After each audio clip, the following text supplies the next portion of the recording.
தனம் அடுத்த வர எபிசோடில் பார்த்திங்க அப்படின்னா தனம் சௌந்தர்யா அதுக்கப்புறம் சௌந்தர்யாவோட சித்தி எல்லாரும் பார்த்தீங்கன்னா ஆட்டோவில் வரும்போது ஆக்சிடென்ட் ஆயிரும். அந்த ஆக்சிடென்ட்டில் சின்ன சின்ன காயமாக இருந்தாலும் பார்த்திங்க அப்படின்னா சௌந்தர்யாவுக்கு மட்டும் அவங்க வயிற்றில் உள்ள குழந்தை வந்து பார்த்திங்கன்னா அபார்ஷன் ஆயிரும். இதனால வந்து அவங்க எல்லாரும் பார்த்திங்க அப்படின்னா சரி நம்மளாம் கலைக்கலான் இருந்தோம், ஆனால் கடவுளே அது வேணான்னு சொல்லி நினச்சி கலைச்சிட்டாரு அப்படின்னு சொல்லி அவங்க எல்லாமே நினச்சிட்டு வீட்டுக்கு வந்துடுவாங்க. அதுக்கப்புறம் சௌந்தர்யாவோட சித்தி இந்த விஷயத்தை யாருக்கிட்டையும் சொல்லக்கூடாது, நமக்கு தெரிஞ்சதோட இருக்கணும், அக்காவுக்கு கூட இந்த விஷயம் தெரியக்கூடாதுன்னு சொல்லி பேசிகிட்டு இருப்பாங்க.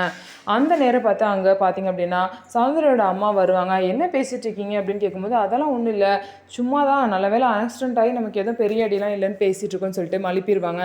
இதுக்கப்புறம் எல்லாரும் ட்ராவல்ஸ் ஆரம்பிக்கிற அந்த ஃபங்க்ஷனுக்கு வந்து போகணும் அப்படின்னு சொல்லி எல்லாரும் கிளம்பிட்டு இருப்பாங்க. ஆனால் சௌந்தர்யா மட்டும் பார்த்திங்க அப்படின்னா வயிறு வலிக்குது அப்படின்னு சொல்லிட்டு படுத்திருப்பாங்க. இதை வந்து தெரியாது, என்ன எல்லாருக்கும் தான் முடியாமல் போணுச்சு, எல்லாரும் இப்போ கிளம்பி வரலையா, ஏன்னா முக்கியமான நாளில் அவள் வரமாட்டேன்னு எப்படி சொல்லலாம், அவரை வர சொல்லுங்க அப்படின்னு சொல்லிட்டு சௌந்தர்யோட அம்மா சொல்லுவாங்க. இல்லை அவளுக்கு முடியலையா, அவள் ரெஸ்ட் எடுக்கட்டும்னு சொல்லிட்டு தனமும் சௌந்தர்யோட சித்தியும் எவ்வளவோ சொல்லி பார்ப்பாங்க. அதெல்லாம் முடியாது, அவள் வந்து தான் ஆகணும் ஃபங்க்ஷனுக்குன்னு சொல்லிட்டு சௌந்தர்யோட அம்மா ரொம்பவே பிடிவாதமாக இருப்பாங்க. இதனால சௌந்தர்யாவை சரி நாங்கள் போய் எழுப்பி கூட்டிகிட்டு வரோன்னு சொல்லிட்டு தனமும் சௌந்தர்யோட சித்தியும் போவாங்க.